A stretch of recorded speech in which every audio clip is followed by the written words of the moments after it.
Blast from the grassroots, connecting people and sharing ideas.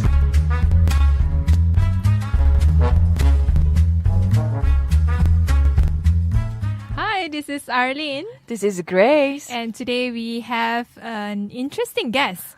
She is all the way from the Philippines. So we have a Filipino beauty here, but she's not. She looks like a beauty pageant queen, but she's not. She's in fact a businesswoman. Her name is Karina. Hi, welcome to the studio. Hello. Hello, it's a pleasure to be here. So hi, Karina. How are you? I'm good. How we say it, like saya sanang? Yeah, saya sanang di sini, Malaysia. Oh, that's nice. So you are a businesswoman, but you are a very young, I would say a young entrepreneur. How could this be?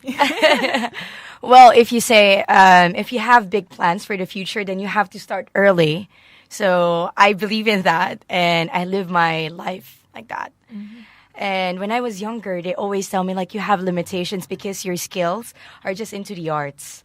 But then, hey, you know, when you're into the arts, then you're creative, imaginative, and everything's colorful. And you always see an opportunity for you to do something good. Mm-hmm. And I used it. So what do you do exactly? I am really an artist. I'm a painter. And I started like that. I made use of art as a tool to help communities way back home. And actually, I've been here like in 2011, and we help some children, anak-anak. I will say anak-anak in Puchong. And I love doing community work. And you're able to express yourself through the art. And second, you're able to share your talents and grow. Mm-hmm. Mm-hmm. What else that you do besides in arts and also helping the children in needs? What else that you do as a businesswoman to expand your business or to motivate people? Mm-hmm. So, well, actually, like I said, I'm into community development work. So you meet different kinds of people from all walks of life. So that's how I get to learn networking. And way back home and elsewhere, like they asked me to do business development. And I was able to acquire different skills through that. Mm-hmm. And learn new languages and learn products, like ranging from engineering to arts and culture. Mm-hmm. And so I do project management, business development, public relations, and the family business is actually logistics. Mm-hmm. It seems to be like well-rounded and in the context of international trade. That's why I'm planning maybe this year or next year to launch my own line, my firm, doing public relations and marketing to help startup firms. But how is it possible for a woman, especially young woman, to be able to venture in business and have your own firm and be successful in it when it comes to the business world, as we all know, is a man's world? Oh, it's more like men are dominating the business world, and then it's there are my chances are getting higher in for women to step in, but still there are perceptions and ideas when there are females coming in and they try to step into the business world. So how is it possible? I give example of the role of woman in a company. Usually when they want to hire a secretary, the first gender they would think of is woman. When they want to hire a position such as a CEO, the first person that they would think of is a man. Very seldom you have woman CEO or even women in politics. So how are you able to break those barriers? Yeah, like I said, I started early in learning the dynamics of gender. You know, jobs do not have gender. I believe in that. And then I never looked on because I'm a woman. I'm a young woman. And it's funny because they always mistaken me to be, she's in her 30s. So I always tell myself in a joke, I am a 40-year-old woman trapped in a 20-year-old body. So, of course, you have this youthfulness in you. I look at it as a tool for me to go mainstream and converse like with CEOs of different gender, let's say that way, like men and women, both in business, and learn from them. Mm-hmm. Like I said, job or career doesn't have a gender, and we should never look that way. Yep.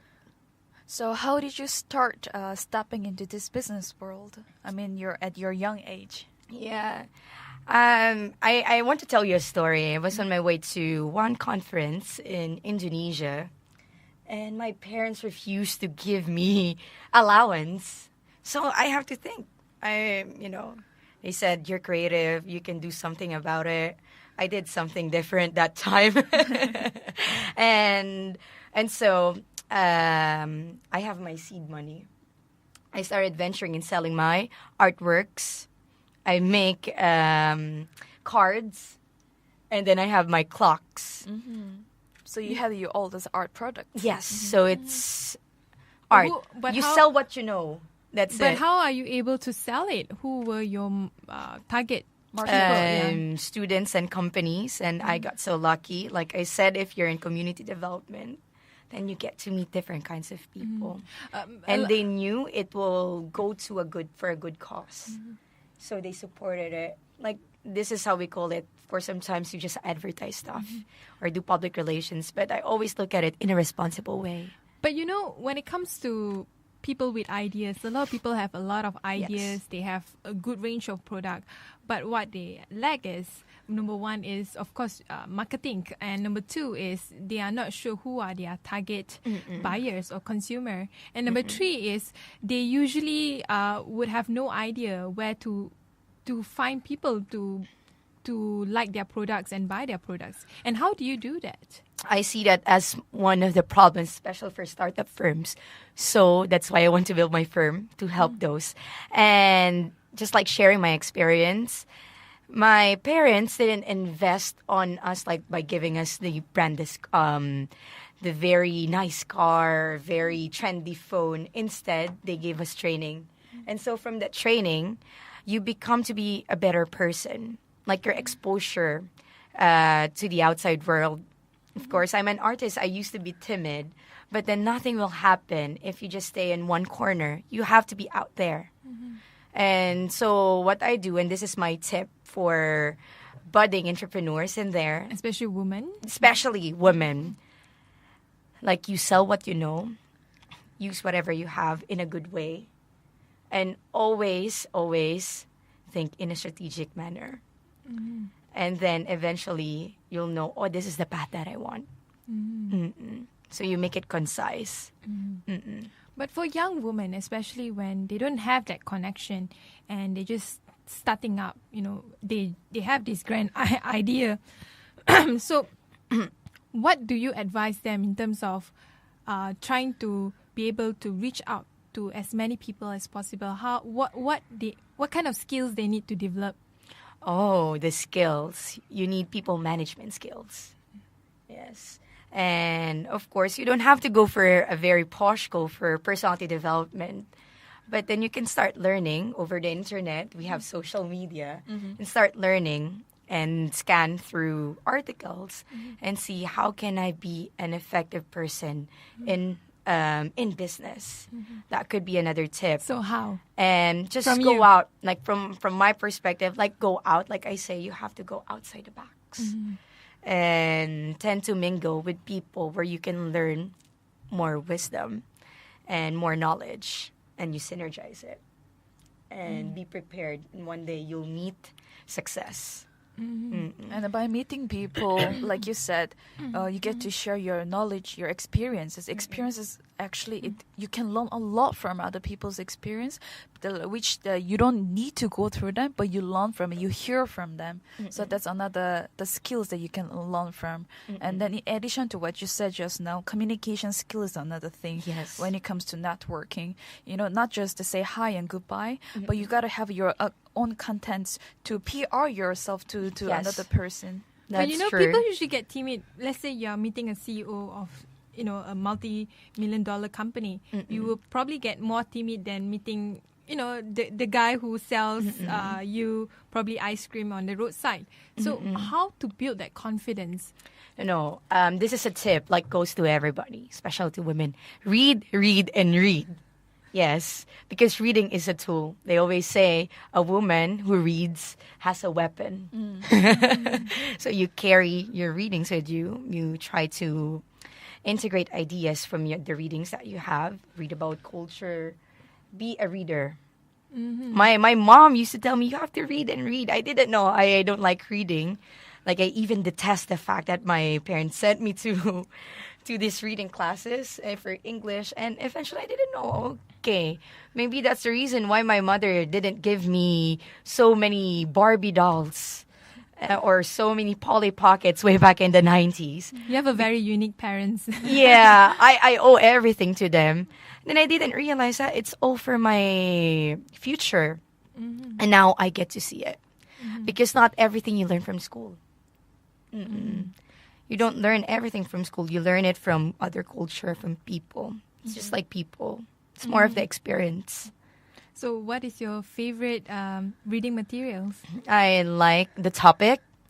I like ones leading to psychology and politics and business as well. Of course, relationship advices. That will be another topic altogether. Yes. It's all good because you learn human behavior. So when you learn it, you would know. In any culture, you would know how to deal with them, and you would know how to be diplomatic. And especially like for a woman, these are my tips. Like, you have to be very careful on your words, especially out there, because there are those, or like they might take it against you. Or even if you have the beauty, the confidence, some people may use it against you as well. So you always have to be careful and mindful of your surroundings. Yep. So because you may misdeliver your messages. Yes, that's true. To your clients or your whoever you are meeting with. So learning a right vocabulary, learning a right phrases are really important. Yeah. Also, like the thing that you wear, because clothing conveys messages. So it's important. And like the makeup, I'm not just like talking about physical aspect, because you know, if you have the intelligence in you, it will show out. Like if you don't, you know what I mean? That. Yes. And like this CEO, like you told me, like they get to meet you. And if you know how to be out there, not to brag your intelligence or something, they would know. They will not waste their time talking with you if they think you don't have the potential. So maximize that potential in you and learn from them. Yeah. Take the opportunity to talk with them, even like briefly, and ask them, observe. And it's also effective like if you have this inspiration. Like for me, my inspiration would be my parents, because in business, this is what I always believe in. Are your parents businesswomen and businessmen? Yes. My father's a businessman, and this is just what I learned. You have to take care of the people who works for you, and second, you need to be loyal and fair to everybody. So those are the principles that I always take myself to. It's okay, profit will come eventually, but then you have to perfect your craft and your character. Because I always believe like character, you exude such good character if you are able to mingle with different kinds of people or help other people, even though they cannot help you back.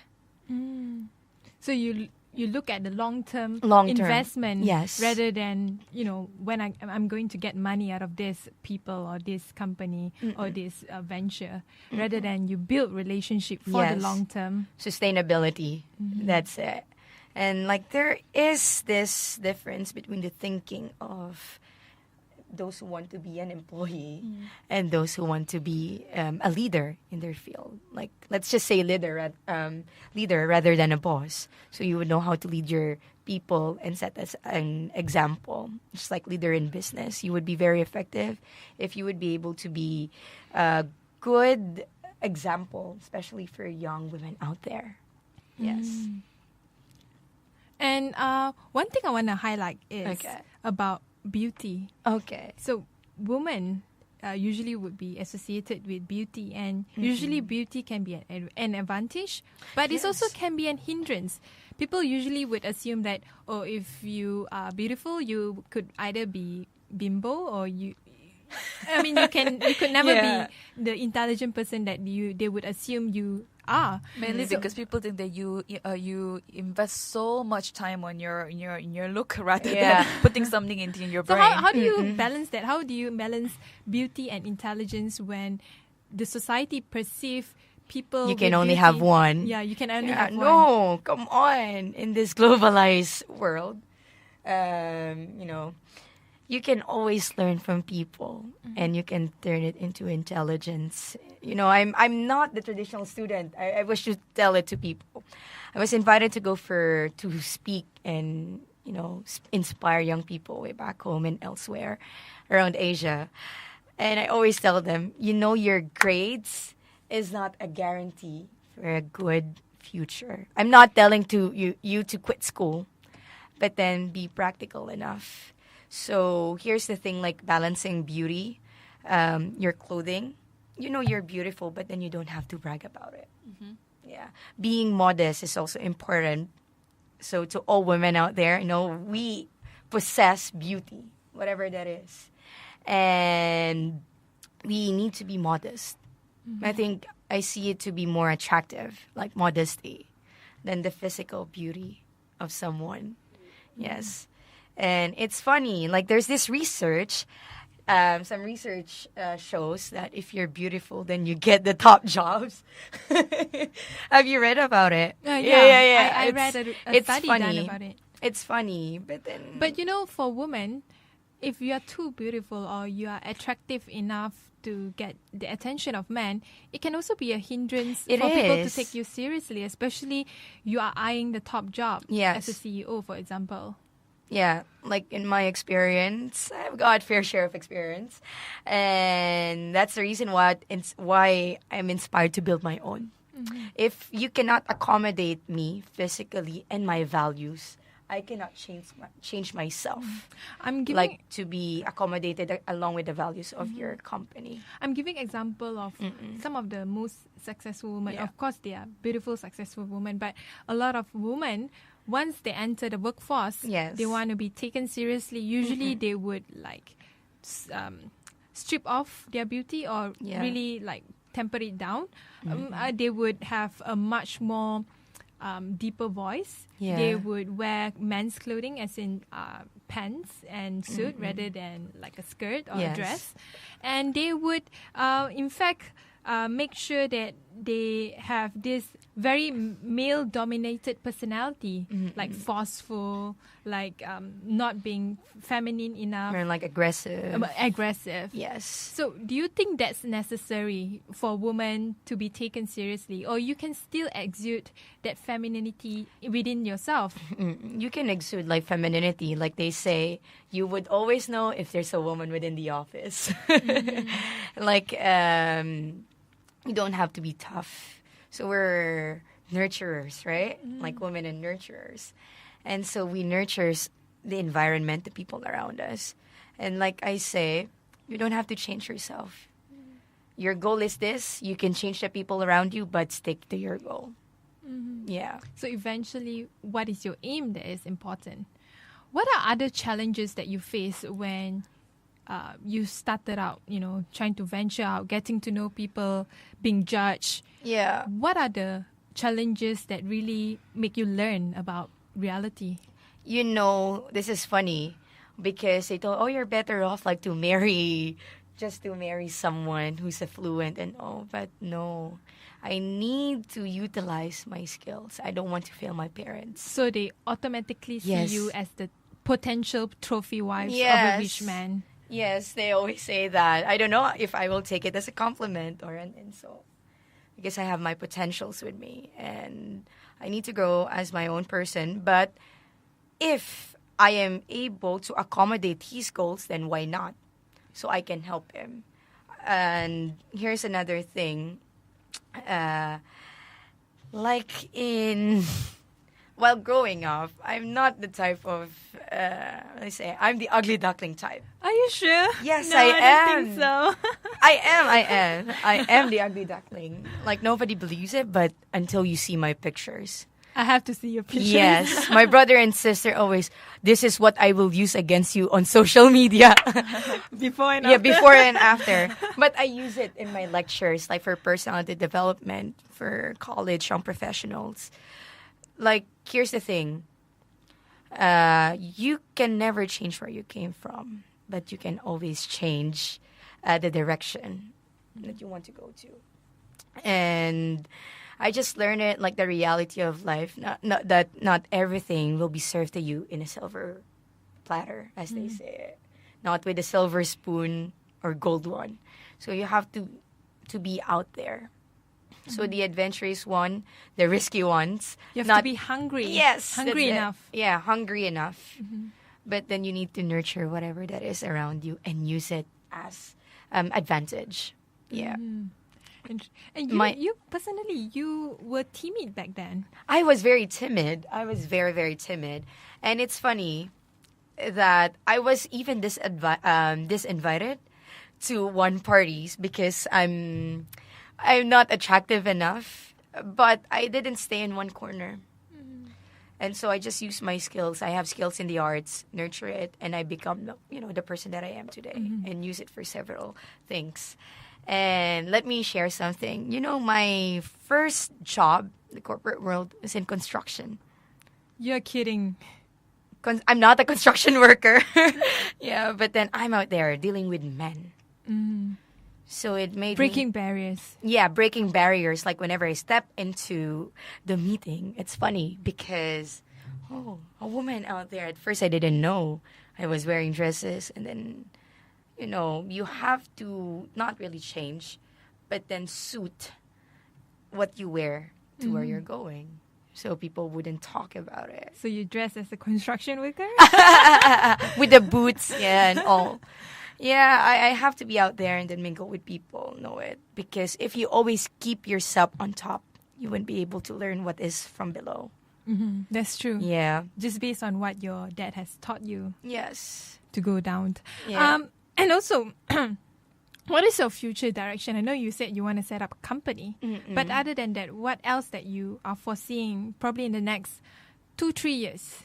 2-3 years, of course, I run my business and help expand my family business in logistics and help importers.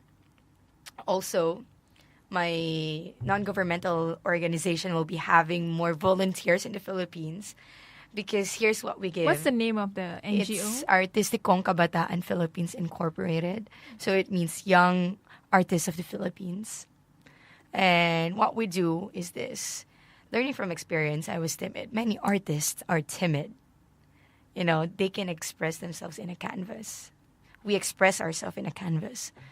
But for me to combat those who could take advantage of my skill, then I have to be out there. So that's what we give as a training to artists, to volunteers, etc. Not, aggressive in a good way. Not like aggressive that you're shutting down opportunities. Yes. So you know how to place aggressiveness when it is needed. Yes. Earlier you mentioned that strategy is also a very important skill to develop. What do you mean by strategy? Strategy is just like not putting all your eggs in one basket for me, as simple as that. Like you have to be wise enough where to put your money, where to put your energy and time, where you can have an advantage to become a better person.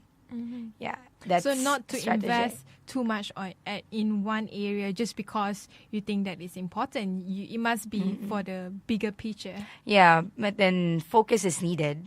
You have to focus, but then try to acquire skills. Acquire the skills that would lead you to your focus goal. So, yeah. So in conjunction with Malaysia Day, we have our speakers, trying to share their views on what is their ideal Malaysia. So what is your wish to Malaysians?